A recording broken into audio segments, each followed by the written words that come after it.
final article of the day. We have one on the best composers of all time. And I'll tell you this, I looked ahead on this one. It's a pretty good list. Like sometimes on these lists, they include a bunch of people and I'm like, very weird who is included, very weird who's not included. This one, pretty fair and balanced. And perhaps that's because it's a little bit easier to kind of pick out best composers because you can literally look at who won Oscars, what are the most popular ones, the most memorable, the most iconic. Like you dive into all of that stuff and you can compose the list based off of a lot of things beyond just your personal preferences. It's easier to do.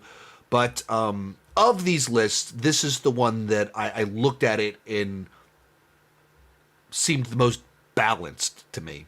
Maybe that's a way to phrase it. Coming in at number 12 on their list, Alan Silvestri.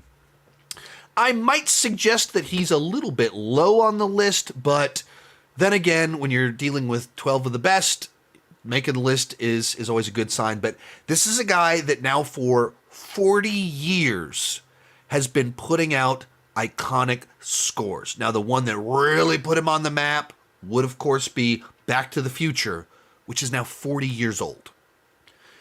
And every decade since then, he's put out just classic scores. And he just has a number of just fantastic ones.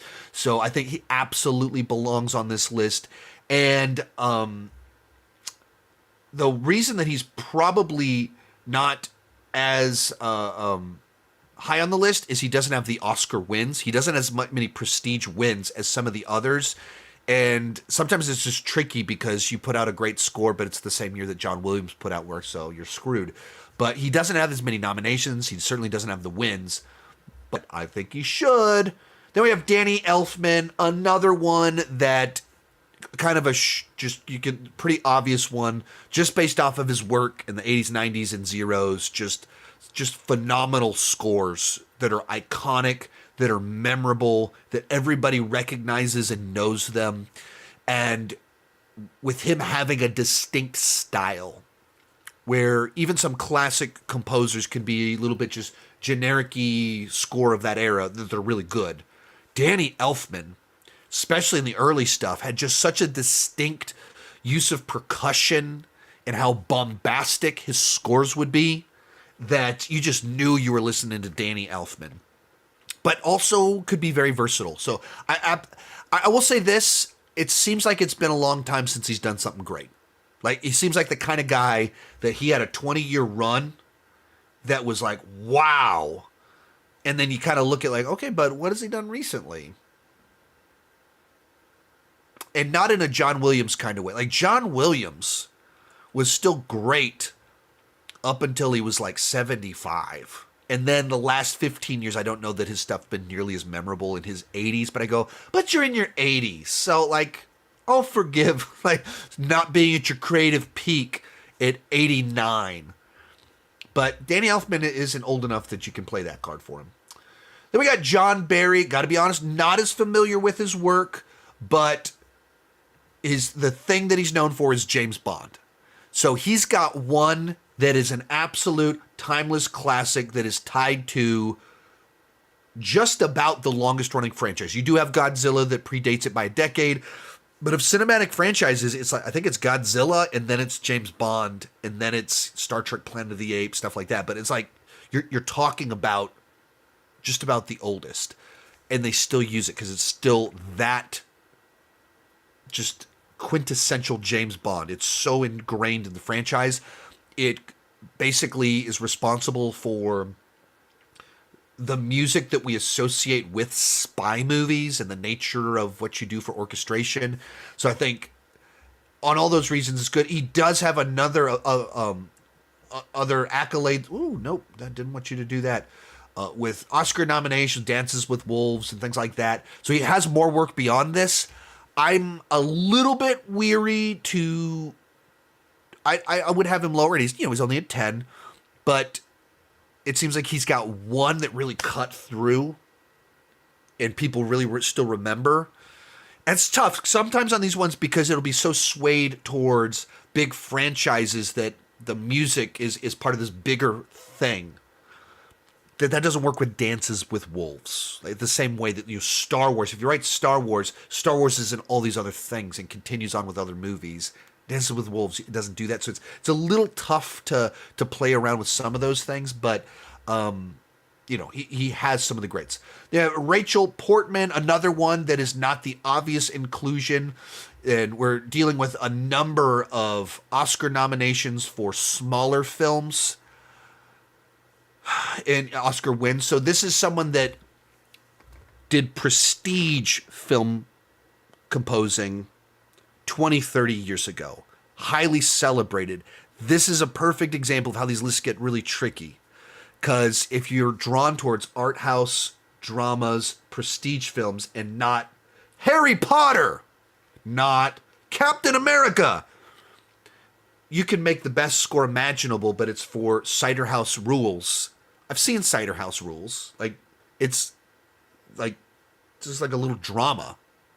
It's not designed to represent a character that expands far beyond the film itself. You do the theme for Superman, that's the music of every child's hero. You do Spider-Man, that's the music of someone's childhood, watching a Spider-Man movie over and over again. And so I think these ones are a little bit difficult when you have the prestige composer for Oscar films versus people writing the music for franchises that dominate the popular culture. So it's tough, but you can just look at the accolades and nominations and wins. You go, okay, you got to be in the conversation. Once again, has the score for Emma, Chocolat, Cider House Rules. Are those ones that people still talk about? It's tough to say. That's what makes some of these ones really tricky. Howard Shore, this is another one that you kind of get based on one trilogy of films of music. You almost get guaranteed to be included. You did the music for Lord of the Rings. You brought Tolkien to life. If you do that and you're successful at it, you've done something that will be remembered forever. So what right there, you kind of go, you're probably going to get included here. And, of course, there's other work in there, Silence of the Lambs. But something like Lord of the Rings is just so a part of so many people's lives, so popular. 25 years have passed. The movies are just as beloved now as they were then. You were a part of that. You did that. Number 7, James Horner. I'll say this. For me, for Sean Chandler, James Horner is number 2. He's number 2 on my list. I love James Horner's music. And he is someone that steals from himself a lot. And so there's times I've been watching movies and I didn't know he scored them. And I immediately go, oh, this is James Horner because he's stealing from himself. Okay. But also, so much of his stuff is just, I just adore it. Like when I go to bed at night and I just want to put something on in the background, I normally put on one of the Star Trek movies that he scored, 2 and 3. Usually 3. And I just love, just romantic, adventurous, just so good. And it brought Star Trek to life in a way that you didn't think was possible. And he did Aliens and Titanic, Rocketeer, so many different films. And even I watched the movie Battle Beyond the Stars. It's like Roger Corman's version of Star Wars. And I put it on and the music kicks in. And I was like, I'm watching a cheap Roger Corman movie. Why is the music so good? This music is so much better than James Horner scored it. Legitimate. That's a thing that happened. I watched it for the first time back, back in 2013 after I watched Rebel Moon. that watched Rebel Moon for the first time, and then a bunch of people said that it basically is Battle Beyond the Stars, Zack Snyder's Battle Beyond the Stars. So I watched Battle Beyond the Stars, and the credits kicked in with the music. I was like, this music is way too good for a Roger Corman movie. Oh, it's the beginning of James Horner's career composing for films. And then shortly afterwards, he gets Star Trek. And so I love James Horner. 7 is way too low in my mind. Maybe if you knock a little bit off because he does rip himself off from time to time. Michael Giacchino, I always never quite sure how to pronounce his name. I'm not as high on him. He's had some things that are great, and he's had things that have been like, that was really cool. But I don't feel he's as consistent. And some of the ones where he's taken over on big franchises, I don't think he's added as much as I would have liked to. He's got a handful of melodies that he's done that I was like, that was really good. Like he did a great one for the Star Trek movies. Oh, War for the Planet of the Apes. But even his Batman score, I kind of still felt it was a bit lacking a little bit. Like I wanted even more from it. So I think 6 is way too high. Like maybe if you have him at kind of the tail end of our top 12, I could be okay with that. But I'm not as hot on him. War for the Planet of the Apes score is absolutely phenomenal. I love that score.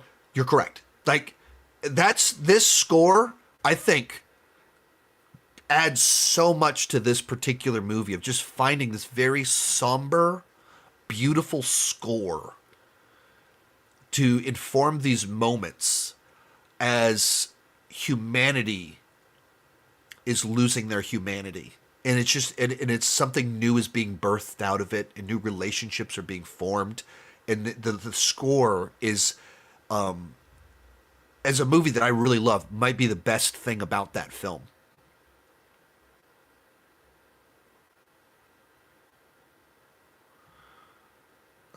Correct me if I'm wrong. You chose Transformers movies, right? I don't know who. Sure who. I don't know which one you're asking about because I don't think anyone we've discussed scored those films. Music by Steve Jablonsky. Steve Jablonsky did at least the first Michael Bay Transformers film. Alrighty. Ennio Morricone. Another one I'm almost certain I botched his name. And we're going to go absolutely, this is the quintessential Western composer. Not that that's all that he did. He went on to do other things and did some stuff with Tarantino and things like that. But just like when you think Westerns, you immediately think of the music. Ah, wow, wow, wow. All that stuff from Good, the Bad, and the Ugly, Fistful of Dollars, A Few Dollars More. Absolutely iconic. Absolutely amazing stuff. So absolutely belongs on this list.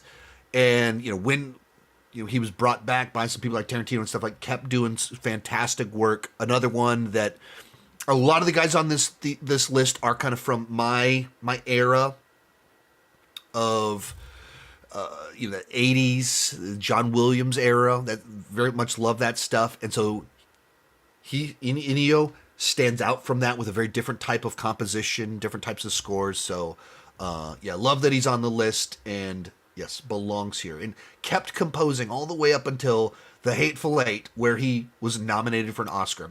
Bernard Herrmann, composer for Psycho, once again, from a very different era, but when you think most iconic scores of all time, maybe Psycho. Like, it's a score that you see it when you hear it. Like, it's that powerful as using music to call images to mind. So, of course, you got to include it here, but, you did other work, Taxi Driver, any number of just these big, gigantic prestige films. So, now that it's a little bit tough, once again, when we're dealing with an era that we're going back 65 years and 50 years and pre-big franchises. So, certain ways we kind of do things are tough to do. But, I think another one you go, of course. Max Steiner, I gotta just call. I'm clueless on this one. I'm not familiar with enough of his work to be able to chime in on the specific pieces, but it feels like one where we definitely want to have different decades. So let's go very early on to the original best composer, but that means we're also going to an era that I just am not. I don't know as well. Number 2 on the list, we have Hans Zimmer. Of course, Hans Zimmer was going to be on the list. Widely regarded as the top composer of the last 25, 30 years. That kind of, not in a direct way, but kind of baton passed from John Williams to him. But like you even kind of go back to the early 90s before he became kind of a household name. And he did so many movies that you didn't realize he did the score for. Like the Gina Davis car movie, Ridley Scott. Why am I blanking on it? Where they're on the run, the girl movies, they're driving the car.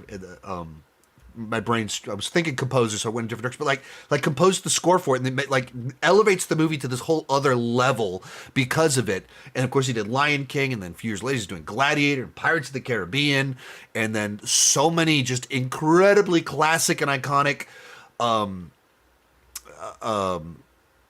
Nolan films, like so many movies, different genres. Here we go. I knew you guys would help me out. Thelma and Louise. My brain just like completely shut down, listed off the cast and the plot of the film, but what's the name of that movie?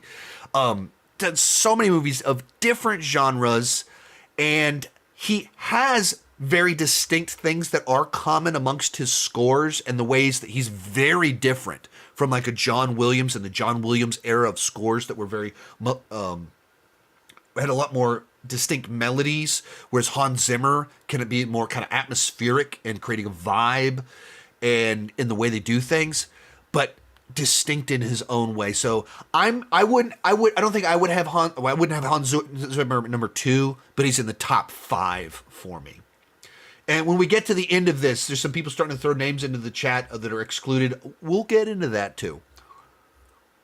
Final one on here, John Williams. I think this is the safe, easy, obvious number 1.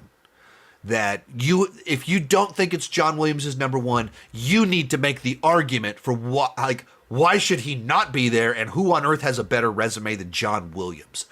But you just think through how John Williams has the definitive score of multiple different genres and styles. And you go through like horror thrillers, Jaws, and superhero movie, Superman, and adventure film, Indiana Jones, and space opera, Star Wars, and fantasy, Harry Potter, adventure, Jurassic Park.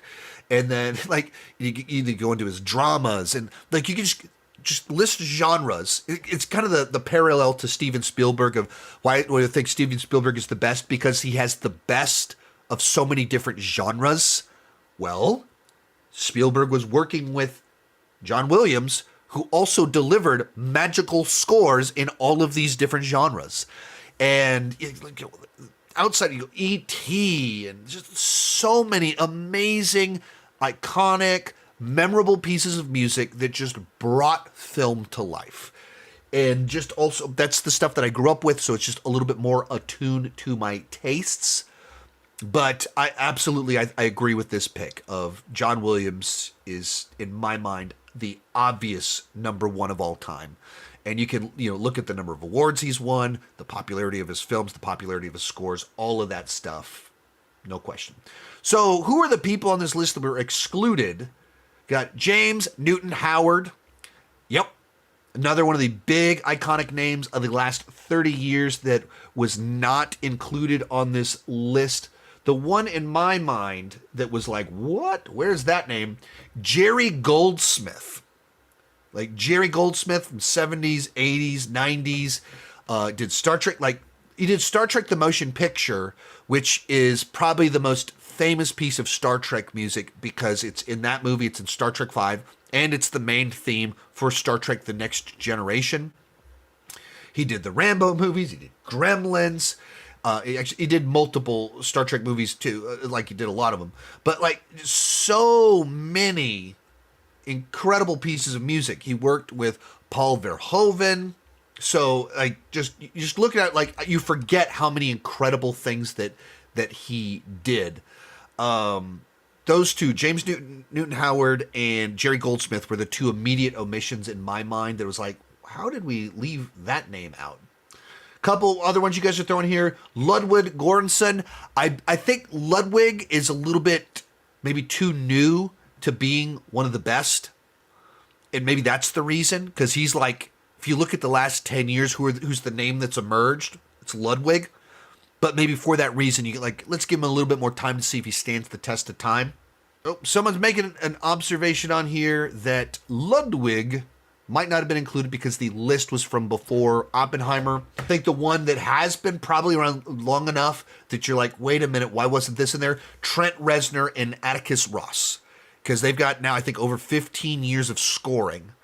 And generally speaking, when they score it, you remember it, it stands out, it's interesting. So this one to me seemed like another one that's like, where's Trent Reznor? Like we ignoring this guy because of because he just has an awesome band too. What's going on here? No, Vangelis. Yeah, Vangelis has got a couple of super iconic ones. Super iconic. And maybe another one. That's where it gets tricky. Because you go, if we're only doing 12. You look at how many people have won an Oscar, how many people have scored something that was just a phenomenal score, and you go, all right, how many can we include in here? Who gets bumped? Most of these clips are pulled from my Patreon live streams. I do about 6 live streams every single month. For $2 per month, $20 per year, you can get access to all the exclusive videos and live streams. For $5 per month, you get your name on my end card. At the top tier, you get a 30-minute video chat with me each month. The link down below in the description has more information.